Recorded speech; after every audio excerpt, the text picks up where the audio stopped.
പാർവതിമാർ പണ്ട് വനാന്തരങ്ങളിൽ വേട്ടക്കെഴുന്നള്ളിയ നാളുകളിൽ തേന്മകൾ എന്ന വൃക്ഷച്ചുവട്ടിലെ മധുകുടിച്ച് മത്തവിലാസമാടിയ മഹാദേവൻ ശിവഭ്രാന്ത് കണ്ട് ഭയപ്പെട്ട കുന്നന്മകളായ പാർവതി തേന്മകൾ എന്ന വൃക്ഷച്ചുവട്ടിലെ മധു തന്റെ തൃക്കരങ്ങളാൽ തടവി വാനോളമുയർത്തി.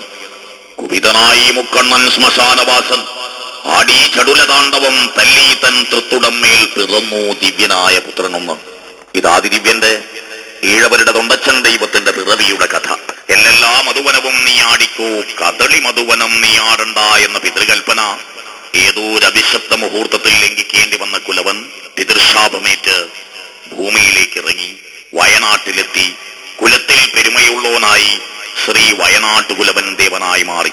ഉർവരതയുടെ ദേവനായ ശ്രീ വയനാട്ടുകുലവന്റെ ആത്മചൈതന്യം അദൃശ്യപ്രകാശരശ്മിയായി ഒഴുകിപ്പടർന്നു പരിലസിക്കുന്ന ഈ പവിത്ര സന്നിധിയിലിതാ ഏറെ വർഷങ്ങൾക്ക് ശേഷം കാലത്തിന്റെ നിയോഗം പോലെ ശ്രീ വയനാട്ടുകുലവൻ ദൈവംകെട്ട് മഹോത്സവം നടക്കുകയാണ്. ഈ ദൈവംകെട്ട് മഹോത്സവം വൻ വിജയമാക്കുവാൻ ഇവിടെ എത്തിച്ചേർന്ന എല്ലാ ഭക്തജനങ്ങൾക്കും ബാധ്യതയുണ്ടെന്ന് ഞങ്ങൾ പ്രത്യേകം ഓർമ്മിപ്പിക്കുന്നു. എല്ലാ ഭക്തജനങ്ങളും ദൈവംകെട്ട് മഹോത്സവത്തിന്റെ വൻ വിജയത്തിനായി ആത്മാർത്ഥമായി സഹകരിക്കുക. നിങ്ങളെ എല്ലാവരെയും സർവൈശ്വര്യദായകനായ കുലവനും പരിവാരങ്ങളും അനുഗ്രഹിക്കുമാറാകട്ടെ.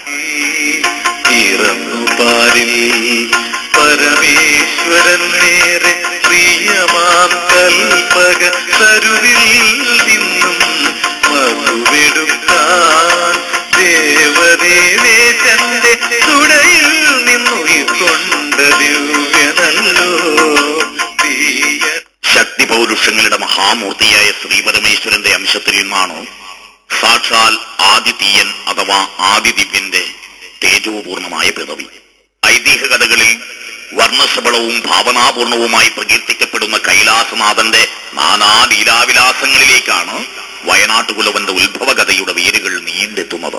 ശിവശക്തി ചൈതന്യങ്ങളുടെ അന്തസത്തയെ ആവിഷ്കരിക്കുന്ന ഈ കഥ ഇപ്രകാരമാണ്.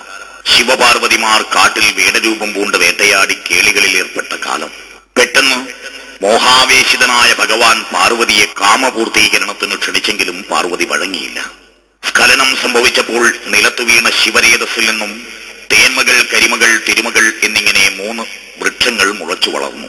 തേന്മകൾ എന്ന വൃക്ഷത്തിന്റെ ചുവട്ടിൽ നിന്നും ഒലിച്ചു വന്ന മധു ശിവൻ പാനം ചെയ്തു. മദ്യലഹരിയിൽ ലയിച്ച് പരമശിവൻ മധോന്മത്തനായി താണ്ഡവ നൃത്തം ആരംഭിച്ചു. ഭയചകിതയായ പാർവതീദേവി തേന്മകളുടെ അഥവാ തെങ്ങിൻ ചുവട്ടിലെ മദ്യപ്രവാഹത്തെ കൈകൊണ്ടു തടവി വൃക്ഷത്തിന്റെ മുകളിലേക്ക് എത്തിച്ചു. പിറ്റേന്ന് വൃക്ഷച്ചുവട്ടിലെത്തിയ പരമശിവൻ മദ്യം കിട്ടാൻ അത്യധികം രോഷാകുലനായി തന്റെ വലം തുടയിൽ തല്ലിയപ്പോൾ ശിവാംശത്തിൽ നിന്നും ആദിദിവ്യൻ അഥവാ ആദിതീയൻ പിറവിയെടുത്തു.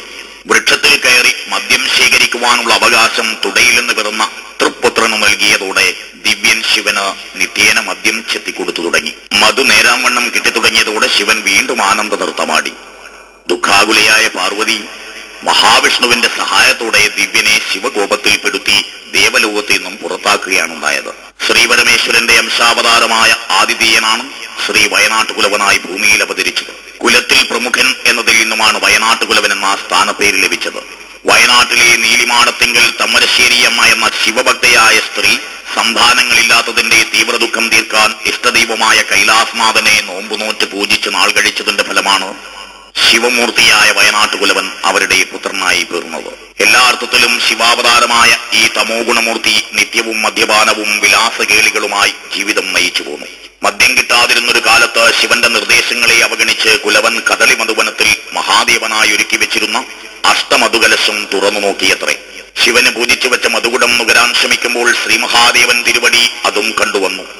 മധുകുടം തീണ്ടിയ നിന്റെ ദൃഷ്ടി രണ്ടും പൊട്ടിത്തെറിച്ചു പോവട്ടെ എന്ന് ശിവൻ ശപിക്കുന്നു. തൽക്ഷണം കുലവന്റെ കണ്ണു രണ്ടും കാണാതായി.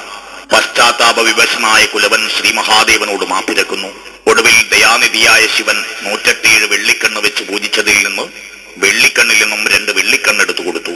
കണ്ണോട് കണ്ണണച്ച് നോക്കുന്ന സമയത്തെങ്കിൽ ഉള്ള കണ്ണും കാണുന്നില്ല തിരുവടിയെ, എന്റെ ഉൾക്കണ്ണും പൊട്ടിച്ചു എന്ന് കുലവൻ കേണപ്പോൾ 12 ദീപക്കോൽ വെച്ച് പൂജിച്ചതിൽ നിന്നും ഒരു ദീപക്കോൽ എടുത്തു കൊടുക്കുന്നു.